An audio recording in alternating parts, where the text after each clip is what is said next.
Está el ministro Augusto Valderrama, estaba pues en sintonía como todas las mañanas, y pues quiere tocar este tema. Ministro, ¿hay suficiente arroz? ¿Dónde está el arroz de primera? ¿Y cómo pues estas protestas de julio pues afectaron o trastocaron pues la presentación de varios productos y que ahora estamos sufriendo las consecuencias? Ministro, buenos días. Sí, muy buenos días, Fernando, como siempre, escuchándolo, orientándonos. Profesor Blandón, un placer estar con ustedes. Sí, mira, nosotros consideramos que el sector agropecuario panameño tiene que ser un sector que tenemos que apoyar todos, la política de gobierno, sector privado, el sector bancario, el sector comercial. Es un sector que tiene un impacto tremendo en la eliminación del hambre, la pobreza y la desnutrición de nuestros países, no solamente de Panamá, de América Latina, de África.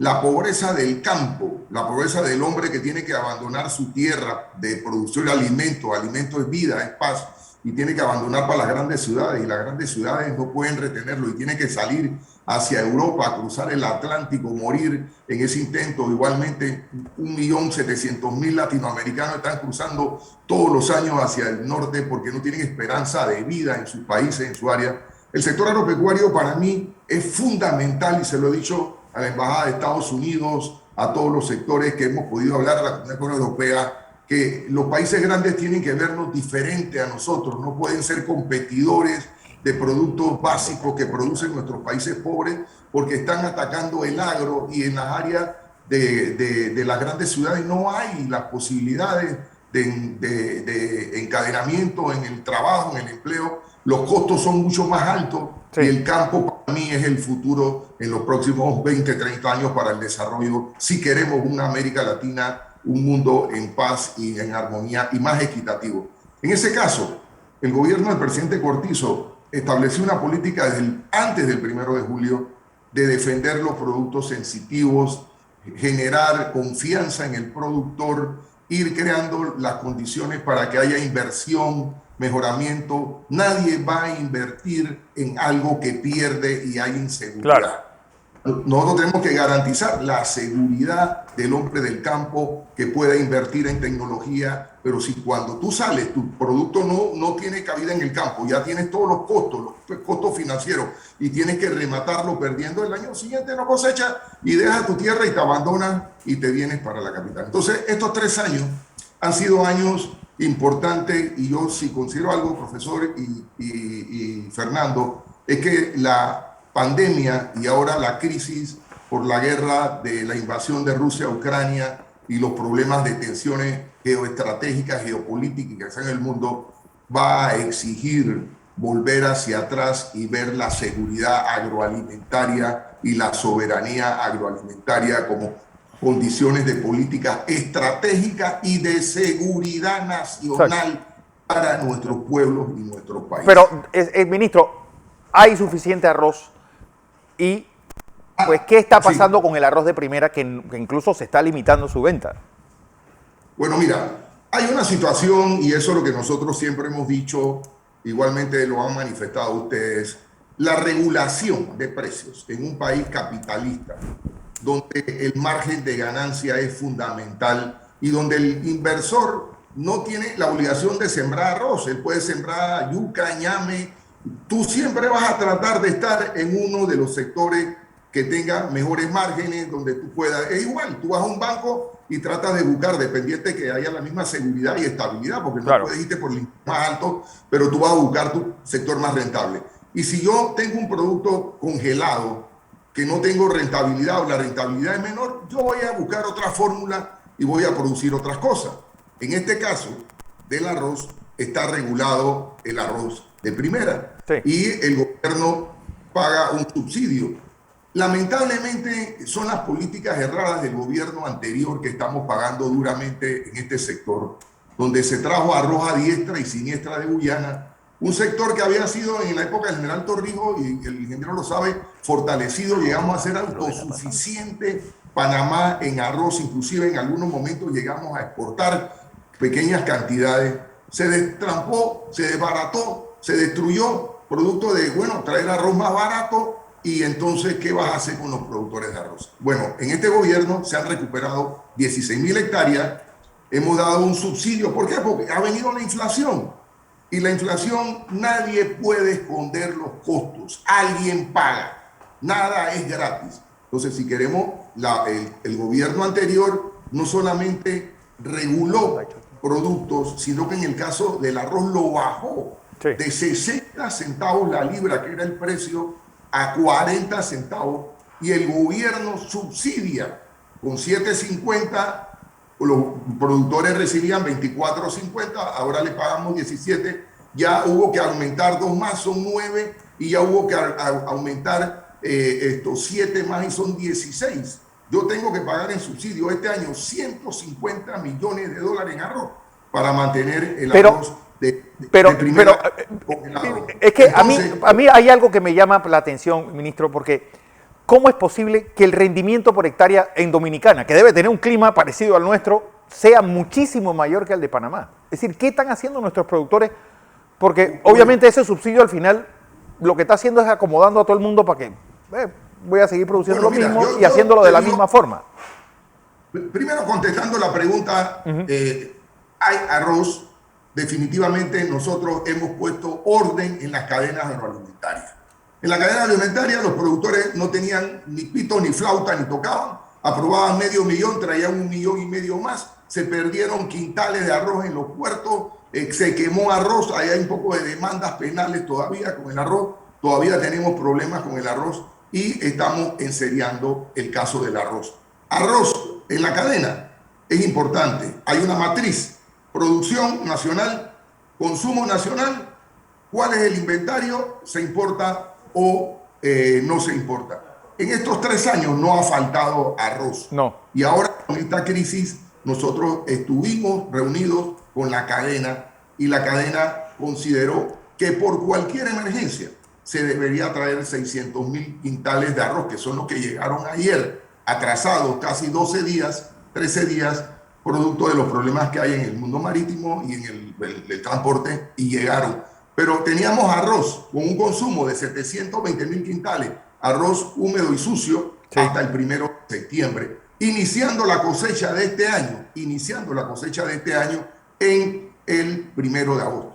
Hay 2 factores que alteraron esto y vamos a verlos bien puntuales. Uno, los 25 días de cierre que se dieron en el país afectaron el inicio correcto de la cosecha, que no se dio porque las calles estaban cerradas, no había gasolina, los tractores no se podían mover, y eso creó un atraso que impidió que el arroz llegara como se había programado desde el 1 de agosto. Eso ya está subsanándose y ya se ha recuperado. El otro tema fue el contingente que debió llegar el 1 de agosto por problemas que la compañía que se ganó él no pudo traerlo, y llegó ayer a puerto anoche y lo están desembarcando. Esos 2 aspectos crearon una serie de alteraciones que consideramos que pudieran verse. Pero adicional a eso, el grupo de Molinos saca un comunicado donde acusa al gobierno de ser el responsable de la escasez de arroz, que no está a tiempo y lo demás.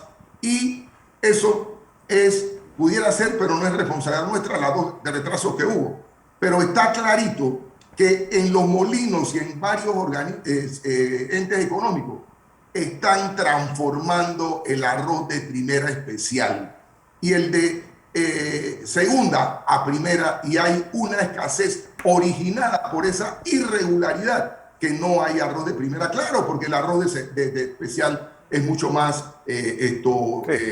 produce beneficios mucho más importantes y se maneja. ¿Y qué se va a hacer, ministro? ¿Qué se va a hacer? La Codeco ayer, ministro, permítame estableció ministro, una comunicación oficial, ministro, donde 54 marcas de arroz que se han estudiado de más de un mes, solamente 2 cumplen con la normativa de calidad, y se está transformando arroz de primera especial en un 96% de los entes económicos que fueron investigados. Lo que implica que hay una irregularidad. Entonces nosotros como Estado vamos a evaluar esta situación, y yo estoy de acuerdo. Nosotros con la regulación no podemos subsistir eternamente. Tenemos que ser competitivos. Ya aquí hay sectores que con el FLAR, el Instituto de riego latinoamericano que está trabajando fuertemente con el Banco Nacional. Tenemos productores de 300 y pico de quintales por hectárea con 2 cosechas al año. Augusto, A ver, No podemos, Augusto, no tenemos, Augusto, permítame una pregunta. Sí. Permítame una pregunta. Hoy, en las góndolas de supermercados no hay arroz. no hay arroz de 40 centavos la libra, De primera. de primera. ¿Va a haber arroz de primera de 40 centavos? tiene que haber arroz de primera y si no, tenemos que tomar acciones porque toda la vida, profesor, y Correa, Fernando, cuando tú cosechas un arroz, Ajá. históricamente, hasta ahora, el 25% del arroz es arroz especial. Tiene 95% de granos largos, completos.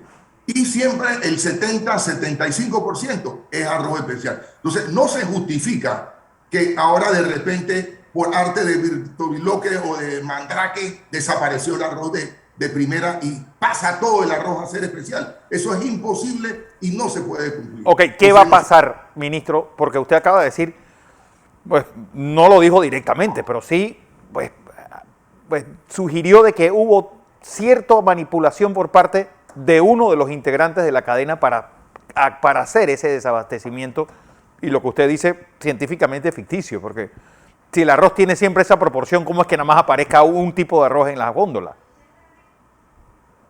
Bueno, entonces yo sí digo que ahí entonces la Codeco y todos tenemos que defender a los consumidores y que las cosas se hagan transparentemente y correctamente. Porque la corrupción, aquí acusan al Estado de corrupto, nos acusan otros de corrupto, pero la corrupción tiene 2 vías y aquí hay que hacer las cosas correctamente y estemos donde estemos, ya sea en el sector privado, en los medios de comunicación, en el Estado, tenemos que ser transparentes y lo que menos podemos hacer es sacrificar y sacarle ventaja a los más pobres. Pero Hubo una colisión, por lo que usted viene tratando, entre los productores para provocar ese desabastecimiento, ¿es lo que está deduciendo el gobierno?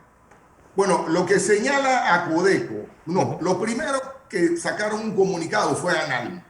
ANAL no culpa al gobierno de que no haya arroz de primera, porque dice que no se dieron los permisos a tiempo y lo demás. Yo te digo que hay 2 factores que pueden ser atenuantes, como es el caso del paro de 25 días que afectó la cosecha nacional, que eso no lo puede negar nadie. Hay el tema del transporte, del contingente que debió llegar hace 12 días de atraso, eso también afecta efectivamente. Pero hay algo más grave. En el informe que da Codeco ayer, Sí. de toda su información del Departamento de Meteorología, analizando 54 marcas de arroz, solamente 2 cumplen con los estándares técnicos y se dice que ha desaparecido el arroz de primera, que se transforma especial. Augusto, entonces, ese informe de Acodeco, básicamente, lo que nos está diciendo, perdón, lo que nos está diciendo Acodeco es que yo estoy pagando arroz especial a un precio, pero que en realidad no es arroz especial, sino arroz de primera. Sino arroz de primera, pues. Exactamente, y está pagando de primera que no es de primera. Y no es de primera, exacto. Entonces, ¿qué vamos a hacer? Eso es lo que está diciendo el informe de Acodeco, contundente, presentado en el día de ayer por el doctor Jorge Quintero, director de la Autoridad de Competencia del Estado. La pregunta es básica, ¿qué vamos a hacer para garantizarle a los consumidores que el arroz, ¿cómo se llama?, de primera va a estar en el stand? Bueno, mira, nosotros tenemos la obligación, y Acodeco como Estado, de garantizar el arroz de primera en base a los procedimientos técnicos que toda la vida han existido.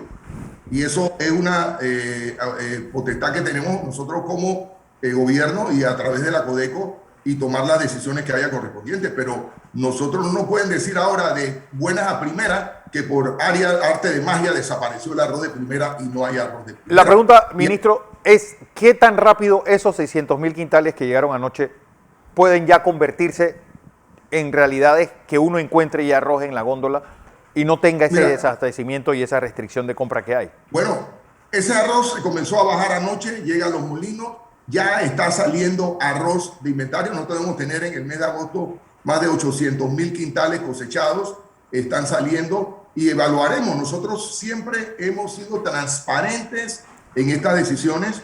hemos tratado siempre de buscar la mejor decisión de país. Nosotros no queremos perjudicar a los productores como se hizo en el gobierno anterior, excesivos importaciones que los productores se quedaban sin el arroz y tenían que botarlo en la finca, o que ocurran situaciones de faltante de arroz donde el consumidor tiene que pagar el pato. Entonces ahí sí hay un manejo, lo hemos tenido, lo vamos a seguir teniendo, pero lo que no podemos tolerar es que haya fraude en la producción de arroz. Augusto, los molineros dijeron que estos 600.000 quintales que usted dice que ya están aquí en Panamá, que llegaron anoche, los compran a un precio más alto. Mi pregunta es, ¿nosotros en las autoridades nuestras pueden determinar cuál fue el precio de compra de ese arroz que está entrando a Panamá? Sí, como no, ellos tienen que hacer por ley declaración de aduanas. Ellos están en el contingente exonerados del pago de impuestos porque es un contingente, y las autoridades tienen todas las posibilidades de calcular exactamente a cuál fue el precio que ellos importaron. Okay. Bueno, lo que sí es que hay un montón de eufemismos usados. Por ejemplo, hay el arroz de primera mejorado. ¿Eso entra en una categoría también del arroz de primera o tiene un vacío que queda entre ese y el especial? Mira, Fernando, este es el problema de las regulaciones. Sí. Yo soy economista, hemos tenido posiciones, hemos militado en la juventud, y la regulación de precios es románticamente excelente. Sí, sí. El corazón se ensancha con la regulación, pero vamos a ver los países regulados. Vale. ¿Qué cantidad de productos existe en los países regulados?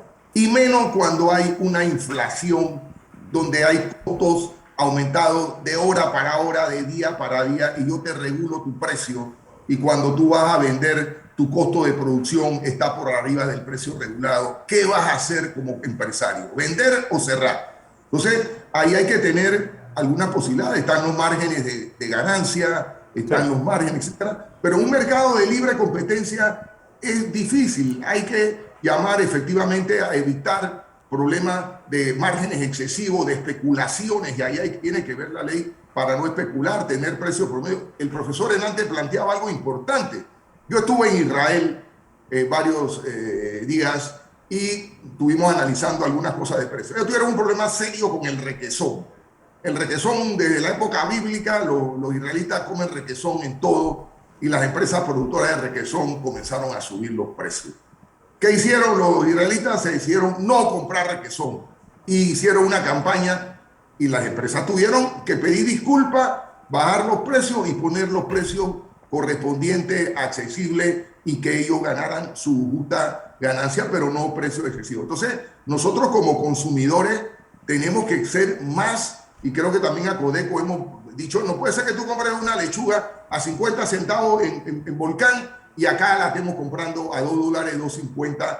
Y entonces estamos publicando los precios para ver dónde y quién se queda con la ganancia. Entonces, por eso que también es importante, y yo felicito al director de Lima, a los gobernadores. Esta semana, el domingo, tuvimos una tremenda feria con más de 5.000 personas en Santiago, donde bajaron todos los productores vendiendo directamente del productor a la mesa, y hubo ahorros importantes de costo para los consumidores, y los productores se beneficiaron con precio y compraron en efectivo sin intermediarios, y esta feria el martes tenemos otra en Chorrera, ahora mismo hay una en David, y son ferias que vamos a establecer en todos los distritos, cabeceras de provincia, con los gobernadores, las juntas técnicas, las autoridades locales, para abaratar y ser eficiente. Y lo otro, como usted señala, nadie va a poder seguir con una leche, una vaca de 4 litros por vaca, cuando tenemos ya Girgi y Orlando que están en 12,